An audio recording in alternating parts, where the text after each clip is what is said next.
নমস্কার দর্শক বন্ধুরা, রয়েস স্পোর্টসের পর্দায় আপনাদের সবাইকে স্বাগতম। আমি সায়ন এবং এই মুহূর্তে রয়েছি যুব ভারতীর প্র্যাকটিস গ্রাউন্ড, সেই প্র্যাকটিস গ্রাউন্ডের বাইরে।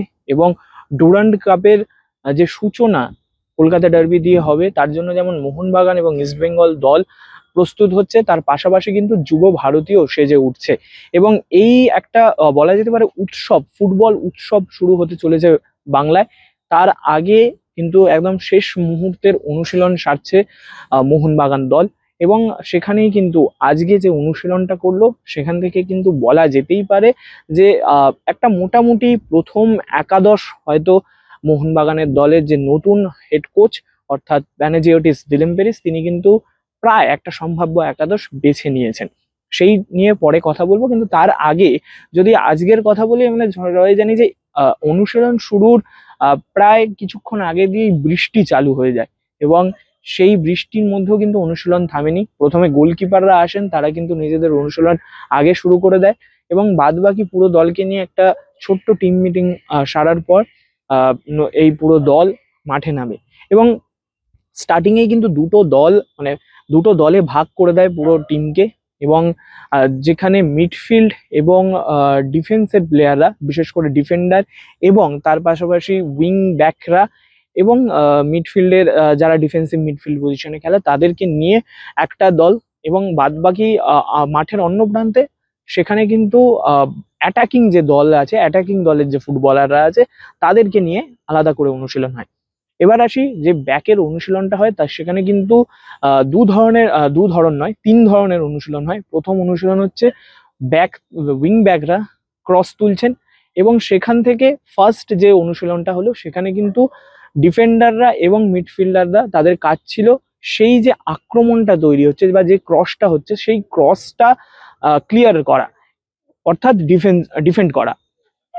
এইটা যখন চলছে, এইটা কিছুক্ষণ চলার পর তারপরে কিন্তু এই যে ক্রসটা উঠছে, সেই ক্রস থেকে গোল করার সেই অনুশীলনটা চললো। তার পাশাপাশি আমরা যদি অ্যাটাকিং এর অনুশীলন যেখানে হচ্ছে, সেইখানে কিন্তু দেখা গেল যে কোচ কে ফার্স্টে বল বাড়াচ্ছে ফুটবলাররা, কোচ ওয়ান টাচ দিয়ে যেখান থেকে একটা একটা জায়গায় প্লেস করে দিচ্ছে, সেখান থেকে শট নিয়ে গোল করতে হবে। যেই অনুশীলনটা আমরা যদি একটু ভালো করে দেখি, আজকে যে অনুশীলনটা হলো, সেটা দেখলে কিন্তু আপনার মনে পড়ে যাবে রিয়াল মাদ্রিদে যখন জিনেদিন জিদান কোচ ছিলেন এবং প্রাইম ক্রিস্টিয়ানো রোনাল্ডো যে সময় খেলতো, সেই সময়ের একটা রিল কিন্তু এই একই ধরনের অনুশীলন, যেখানে জিদান বল সেট করে দিচ্ছে, সেখান থেকে দূরপাল্লার শট নিয়ে গোল করতে হবে। এই ধরনের একটা যে অনুশীলন, সেই একই ঘরানার অনুশীলন কিন্তু মোহনবাগানে হলো। এবং এখানে কিন্তু এই যে অ্যাটাকিং অনুশীলনটা হচ্ছিল, সেখানে কিন্তু নতুন যে মোহনবাগানের বিদেশি ফুটবলার অর্থাৎ ডেজান রাজিচ, তিনি কিন্তু আজকে এই অনুশীলনে অংশগ্রহণ করেন। এবং তিনিও কিন্তু এই বক্সের বাইরে থেকে বিভিন্ন প্রান্তে যে বল সেট আপ করা হচ্ছিল, সেখান থেকে তিনি গোলও করেন, কিছু শটও নেন। এবং এটা কিন্তু এক প্রান্তের দিকে না, বারের দু প্রান্তে, অর্থাৎ দু প্রান্ত থেকেই কিন্তু গোল স্কোরিং করার একটা অনুশীলন চলে।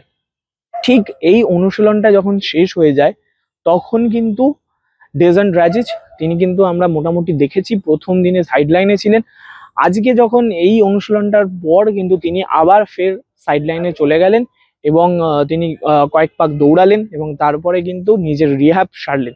পাশাপাশি বাদবাকি দল, যেটা প্রবাবল 11 হতে পারে, সেরকম ফুটবলারদের নিয়ে কিন্তু প্রথমে অ্যাটাকিং, মানে কিভাবে কোন জায়গা থেকে বল ট্রানজিশন হয়ে সামনের দিকে এগাবে, সেই বল কিভাবে ক্রস রাখবে বা কিভাবে গোল স্কোরিং হবে, সেই সব কিছুর একটা অনুশীলন হয় মাঠের এক প্রান্তে।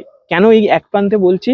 যখন মাঠের এক প্রান্তে প্রবাবল 11টা প্র্যাকটিস করছে, ঠিক একইভাবে সেকেন্ড যে 11টা আছে, তারা কিন্তু মাঠের বিপরীত প্রান্তে অর্থাৎ বিপরীত বারের দিকে অনুশীলন করছে, একই অনুশীলন। সেখানে কিন্তু দিলেম্পেরেস নেতৃত্ব দিচ্ছেন। এবং ঠিক কিছুক্ষণ 10 মিনিট মতো অনুশীলন হওয়ার পর জিনিসটা আবার সুইচ হয়ে যায়, অর্থাৎ যারা এই প্রান্তের ফুটবলাররা ছিল তারা এই প্রান্তে চলে আসেন, যারা এই প্রান্তের ফুটবলার ছিল তারা এই প্রান্তে চলে আসেন। এবং এর ফলে কোথাও গিয়ে পুরো মাঠটা জুড়ে বা যখন দুটো হাফে কিরকম আক্রমণ হবে, সেই আক্রমণের ছকটাও কিন্তু তিনি সাজিয়ে নিলেন। এবং অবশ্যই স্টার্টিং 11 কি হতে পারে না হতে পারে, সেই সব নিয়ে আমরা পরবর্তী ভিডিওতে হয়তো কথা বলবো। কিন্তু এই যে অনুশীলনটা হলো সেখানে কিন্তু বোঝাই যাচ্ছে যে আক্রমণ আক্রমণ নির্ভর ফুটবল বা এই যে নাম্বার 10 যে খেলুক না কেন, সে যে সামনের দিকে বল বাড়াবে, সেটা কখনো উইঙ্গার্সদের দিকে, কখনো একেবারে ডাইরেক্ট ফরওয়ার্ডদের দিকে, সেই ধরনের কিন্তু অনুশীলনটা আজকে চললো। এবং একদম মাঠে ডামি রেখে, যাকে বলে সেই ডামি রেখে কিন্তু অনুশীলন চললো। ঠিক এর পরেই কিন্তু একটা প্র্যাকটিস বলা যেতে পারে, নিজেদের মধ্যে একটা ম্যাচ খেললো। সেখানেও কিন্তু এই প্রথম একাদশ এবং যে রিজার্ভ বেঞ্চের আরো ফুটবলাররা আছে তাদের নিয়ে একটা একাদশ, সেই নিয়ে একটা ম্যাচ চললো। এবং সেই ম্যাচটা প্রায় 15 মিনিট বলা যেতেই পারে। 15 মিনিট খেলার পর কিন্তু আজকের অনুশীলন শেষ হলো। তবে আজকের অনুশীলনেও কিন্তু দেখা গেল কোচ প্যানোস তিনি কিন্তু একদম ডেকে ডেকে ফুটবলারদের ডেকে ডেকে কিন্তু বলে দিচ্ছেন, বুঝিয়ে দিচ্ছেন। এবং তিনি যখন অনুশীলনে রয়েছেন তখন কিন্তু বলে দিচ্ছেন যে কোন বলটাতে ফিনিশিং বা গোল চাই, সেটা কিন্তু তিনি বলে দিচ্ছেন। আবার কোন বলটাকে কোনো ফুটবলারের উদ্দেশ্যে পড়ে বলে দিচ্ছে যে এই বলটা ক্লিয়ার করতে হবে বা এই বলটা সেভ করতে হবে, সেটাও কিন্তু তিনি বলে দিচ্ছেন। এছাড়াও যখন ক্রসিং অনুশীলন চলে সেই সময় কিন্তু তিনি বলে দিচ্ছেন যে এই ক্রসটা কিভাবে ক্লিয়ার করতে হবে। একদম বলা যেতে পারে হাতে ধরে ফুটবলারদের দেখিয়ে দিচ্ছে যে কিভাবে একজন ফুটবলার যখন ক্রস তোলে সেই সময় তার পজিশন কিরকম হওয়া উচিত, তার অ্যাপ্রোচ কিভাবে হওয়া উচিত, সেটাও কিন্তু এই নতুন কোচ প্যানোস তিনি কিন্তু বলে দিচ্ছেন। এই ছিল আজকের মোটামুটি অনুশীলন। 1 ঘন্টা 15 মিনিট একদম ঘড়ি ধরে কাঁটা ধরে কিন্তু 1 ঘন্টা 15 মিনিটের একটা অনুশীলন পর্ব চললো। এবং সেই অনুশীলন পর্ব দেখে কিন্তু যেটা বললাম যে প্রথম একাদশ কিরকম হতে পারে সেটা কিন্তু আমরা বলে দিতে পারবো এখান থেকে। সেটা ওই কারণে একটা পরবর্তী ভিডিওতে আমরা সেই একাদশ নিয়ে আলোচনা করব, সম্ভাব্য একাদশ নিয়ে। কিন্তু আজকের অনুশীলন দেখে কিন্তু কোথাও গিয়ে মনে হচ্ছে ডেজান রাজিজ, যিনি আজকেও অনুশীলন করলো না, শুধুমাত্র এই শটের যে অনুশীলন হলো সেইটুকু করলো, বাদ বাকি অনুশীলন কিন্তু সাইড লাইনেই থাকলেন। সেখান থেকে গিয়ে কোথাও গিয়ে মনে হচ্ছে যে ডার্বিতে তার যে খেলার সম্ভাবনা প্রায় নেই। 90% ধরে নেওয়া যায় যে তিনি হয়তো খেলবেন না। এবার শেষ মুহূর্তে বিপক্ষ দলকে দেখে, বিপক্ষ দলের স্ট্র্যাটেজি বুঝে কি ডিসিশন নেন কোচ, সেটা আলাদা ব্যাপার, সেটা হয়তো আলাদা হতেই পারে। তবে আজকের অনুশীলন দেখে বিজ্ঞানসম্মতভাবে তাকে কিন্তু ম্যাচে নামানোটা খুব কঠিন। এই ছিল আজকের মোটামুটি অনুশীলন। এবং অনুশীলন শেষে যখন ফুটবলাররা বেরিয়ে যাচ্ছে তখন কিন্তু অন্য দিনের মতো আজকেও সাপোর্টারদের সাথে সেলফির আবদার মেটাচ্ছেন। এবং মনবীর সিং তিনিও কিন্তু তার এক মানে বলা যেতে পারে তার এক দাদা, সেই পাঞ্জাবের সেই এক দাদা যিনি কিন্তু বিএসএফ এ কাজ করেন এবং এখানে ডিপ্লোমা নেওয়ার সূত্রে কলকাতায় এসছেন, তার সাথে কিন্তু তিনি একটা বলা যেতে পারে কিছুক্ষণ কথোপকথন করলেন অনুশীলন শেষে।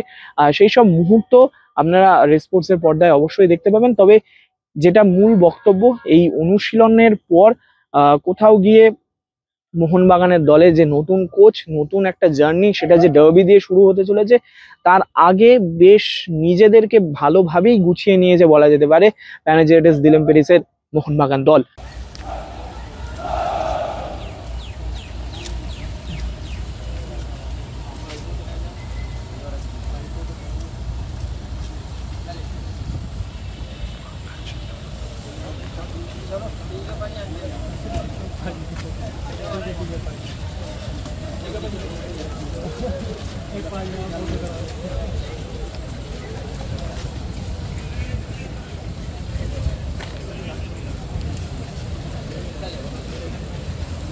যুব ভারতীর প্র্যাকটিস গ্রাউন্ড থেকে আমি সায়ন, রে স্পোর্টস।